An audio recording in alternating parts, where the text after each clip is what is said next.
நீங்கள் வந்து கல்யாணம் பண்ணிக்கிட்டீங்க இல்லை பண்ண போகிறீங்க அப்படின்னா இந்த வீடியோ உங்களுக்கு தான். ஸோ அவங்களுக்கு ஷேர் பண்ணி அவங்கள சந்தோஷப்படுத்துங்க. சரிங்களா? என்ன அப்படின்னா, இப்போது சங்க காலத்தில் புராணங்கள்லாம் படிச்சிருப்போம், வரலாற்றெல்லாம். ஒரு பெண் வந்து ஒரு ஊரையே எரிச்சிருவா, அவளுக்கு மிகப்பெரிய சக்தி, அந்த மாதிரிலாம் சொல்லுவோம் இல்லையா, அவளோட கற்பை பற்றி.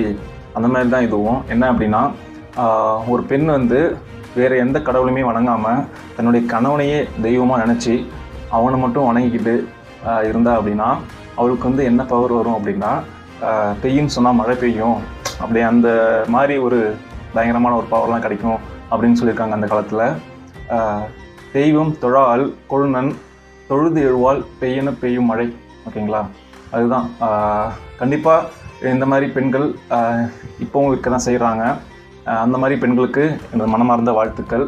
எல்லாருக்குமே இந்த மாதிரி பெண் கிடைக்கணும் அப்படின்னா வந்து எல்லா கணவர்மார்களும் வந்து ப்ரே பண்ணிட்டு இருப்பாங்க. கண்டிப்பாக எல்லாருக்குமே அது நடக்கும்.